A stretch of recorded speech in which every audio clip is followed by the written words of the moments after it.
Assalamualaikum warahmatullahi wabarakatuh. Shalom, Om Swastiastu, Namo Buddhaya, Salam Kebajikan.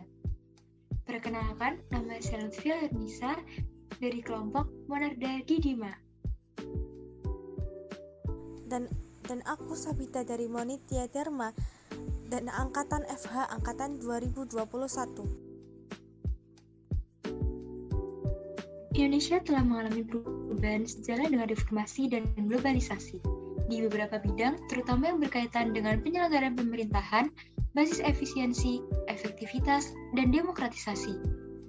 Dengan diberlakukannya Undang-Undang Nomor 22 Tahun 1999 tentang Pemerintah Daerah yang kemudian diperbarui dengan Undang-Undang Nomor 32 Tahun 2004 yang direvisi dengan Undang-Undang Nomor 23 Tahun 2014 membawa perubahan mendasar.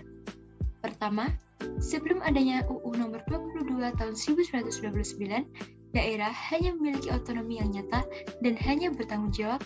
Dengan berlakunya UU Nomor 22 Tahun 1999 menjadi otonomi penuh, nyata, dan bertanggung jawab. Kedua, mengingat besarnya pemerintah daerah dan tanggung jawab pemerintah daerah, diperlukan birokrasi yang semakin transparan dan akuntabel. Ibu kota negara Indonesia akan dipindahkan ke Kalimantan Timur. Pemindahan ini bertujuan menjadi solusi dari permasalahan dalam aspek nasional seperti disintegrasi, kesenjangan, atau pemerataan infrastruktur. Dalam konteks negara, setiap warga negara tidak pernah bisa menghindari kontak dengan birokrasi negara. Hal yang paling pertama yang harus diperbaiki jika Kalimantan Timur menjadi ibu kota adalah soal birokrasi pemerintah. Birokrasi pemerintah adalah satu-satunya organisasi yang memiliki legitimasi untuk memberlakukan berbagai aturan dan pedoman kepada orang dan setiap warga negara.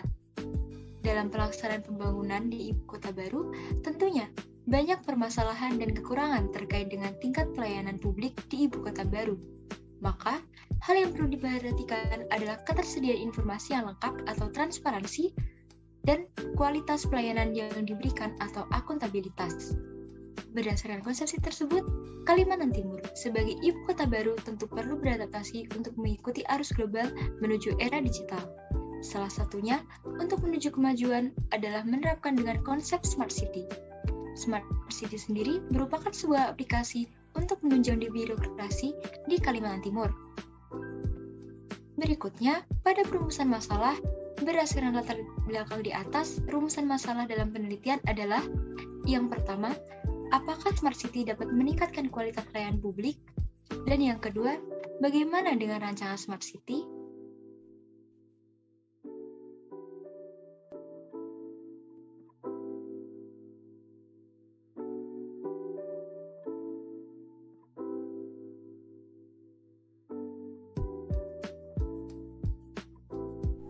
How to become a smart city? Pembangunan kota pintar smart city ada beberapa faktor yang dapat ditempuh dalam pembangunan kota pintar. Yang pertama, mendorong dan mengembangkan pola baru struktur kepemimpinan dan tata kelola kota. Para pelaku usaha harus dapat bekerja sama dan memperjuangkan konsep smart city, menyikapi tantangan dengan bijak untuk mendapatkan keberhasilan dalam melayani masyarakat. Pemimpin kabupaten kota perlu kepercayaan dan dukungan dari mitra usaha, demikian juga sebaliknya para pelaku usaha membutuhkan dukungan dari para pemimpin. Bekerja sama dengan melibatkan semua pihak untuk berhasil melaksanakan misi sebagai kota pintar.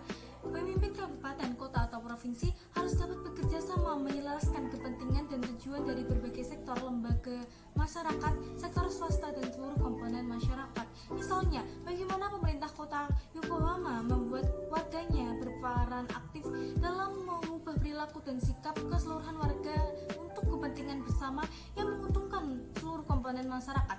Atribut kota cerdas atau smart city bisa diwujudkan dengan partisipasi multi-stakeholder, masyarakat yang cerdas dengan kesetaraan dan pendidikan yang baik, serta strategis yang berkesinambungan dan terintegritas serta kemitraan. Ketiga, membangun dan menggunakan infrastruktur pintar.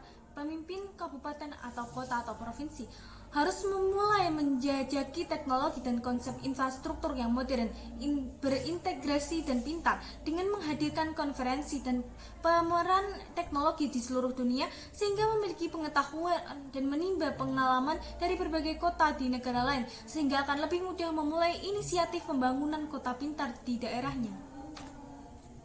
Metode pembiayaan untuk mengubah kota konvensional menjadi smart city dan mengembangkan lebih lanjut dapat menggunakan sumber pembiayaan sebagai berikut. Yang pertama, APBN dan APBD. Sumber dana ini merupakan dana yang telah dialokasi untuk pembangunan kota selama ini, diantaranya dari APBN, termasuk anggaran pemerintah pusat dan daerah yang cukup terbatas dengan pola rencana pembangunan dilaksanakan setiap tahun dan tahun berikutnya.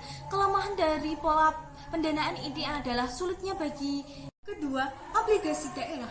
Pembiayaan obligasi daerah merupakan pembiayaan melalui partisipasi pemerintah kota sehingga mereka dapat menjadi pemegang saham di pembangunan di kota mereka. Dari sumber dana pasar modal, terdapat yang cenderung memiliki kapasitas sebagai sumber dana yang tidak terbatas. Obligasi daerah dapat menjadi pembiayaan potensial di masa depan untuk mewujudkan smart city di mana penduduk dan pengusaha daerah menjadi pemegang saham aktif. Asosiasi pemerintahan swasta. Asosiasi pemerintah swasta adalah pembiayaan alternatif untuk yang cukup mudah untuk diterapkan untuk sektor swasta pembangunan perkotaan selama berlakunya konvensi kerjasama khusus. Keempat, penanaman modal asing. Penanaman modal asing langsung adalah sumber pembiayaan di mana datang langsung dari investor asing untuk membiayai program pembangunan perkotaan. FDI akan membutuhkan kemudahan dukungan administrasi dari pemerintah kota untuk mencarikan dana asing. FDI dapat digunakan untuk mendanai program pemerintah atau untuk kerjasama langsung dengan sektor swasta. Kelima, obligasi tujuan khusus. Obligasi tujuan khusus juga merupakan sumber pendanaan masa depan yang sangat baik untuk program pemerintahan sangat luas. Misalnya pembangunan MRT atau Mass Rapid Transportation atau pembangunan sistem angkutan massal yang membutuhkan investasi yang sangat besar di mana terjadi situasi pemerintahan tidak dapat membiayai bahwa swasta tidak berani membiayai, maka SPB bisa menjadi solusi demi menertibkan obligasi atau saham khususnya untuk membangun MRT. 6. Kupon daerah pembiayaan. Kupon daerah dibiayai dengan melibatkan komunitas sehingga mereka dapat menjadi pemegang saham di pembangunan di kotanya. Sumber pandangan tersebut berasal dari pasar modal, di mana cenderung memiliki kapasitas sebagai sumber dana yang tidak terbatas. Obligasi daerah dapat menjadi pembiayaan masa depan yang memungkinkan untuk mewujudkan smart city dengan melibatkan masyarakat dan pengusaha daerah untuk berperan aktif sebagai pemegang saham. 7.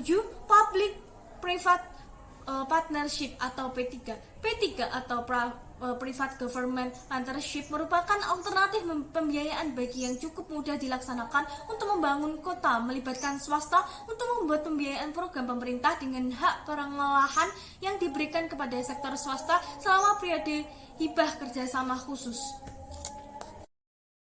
Berangkat dari permasalahan yang pertama, sistem birokrasi yang masih belum memuaskan masyarakat dan mempersiapkan Kalimantan Timur sebagai ibu kota baru, maka harus ada 3 solusi. Yang pertama, pemerintahan yang lebih fleksibel. Yang kedua, pemerintahan yang mengutamakan adanya demokrasi dan desentralisasi dan transparan. Dan yang terakhir, Smart City sebagai aplikasi pengoptimal birokrasi di ibu kota baru. Perancangan konsep Smart City. Konsep Smart City yang awalnya hanya ada di negara-negara industri telah banyak diadaptasi oleh kota-kota di Indonesia. Kota pintar diterapkan misalnya oleh Pemprov DKI Jakarta, DPRD Kota Surabaya, dan DPRD Kota Bandung. Maka, Kalimantan Timur sebagai ibu kota baru memerlukan kemajuan lebih lanjut dalam mendukung efisiensi pemerintahannya guna mewujudkan sistem pemerintahan yang baik, transportasi, dan pelayanan. Oleh karena itu, perlu dirancang sebuah aplikasi Smart City berbasis mobil device yang menggunakan teknologi Big Data pada studi kasus untuk pelayanan publik. Kemajuan teknologi informasi memudahkan masyarakat untuk mengakses teknologi informasi secara cepat. Aplikasi mobil merupakan aplikasi yang paling efektif dan user-friendly serta dapat dipasang di smartphone. Komunitas maupun di Kalimantan Timur, pemangku kepentingan dapat menggunakan analitik data besar untuk memberikan umpaman balik dan menanggapi keluhan atau keluhan dari publik. Data besar adalah data volume tinggi yang dapat diproses dengan alat tradisional umum, menu dalam aplikasi. Fungsi dan aplikasi menu yang akan dirancang dalam perancangan arsitektur aplikasi Smart City berbasis mobile untuk meningkatkan kualitas layanan publik. Kasus kota terdiri dari yang pertama menu search, yaitu menu pencarian informasi terkait dengan kota. Yang kedua, menu info wisata, yaitu menu yang berisi informasi objek wisata yang berada di kota dan lokasinya yang ditunjuk sebagai menggunakan bantuan Google Maps sesuai lokasi user pada suite akses. Dan yang ketiga, menu info, pelayanan info.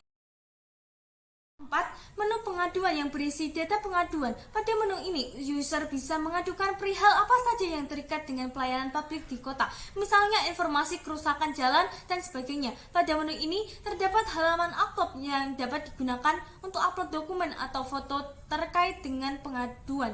Yang kelima, menu feedback yang menu berisi jawaban atau keluhan atau pengaduan dari instansi atau stakeholder terkait dengan pelayanan publik. Dan yang keenam, menu sosial media, yaitu berisi menu penampilan media sosial kota yang dapat diakses oleh masyarakat. Dan yang ketujuh terakhir,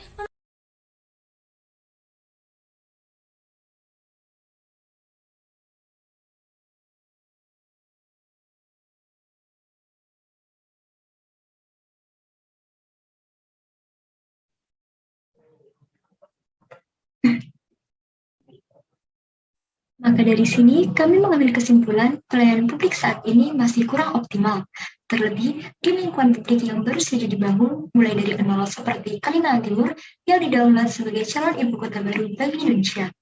Diperlukan adanya suatu rancangan Smart City sebagai penunjang optimalisasi pelayanan publik guna menciptakan suatu birokrasi yang maksimal.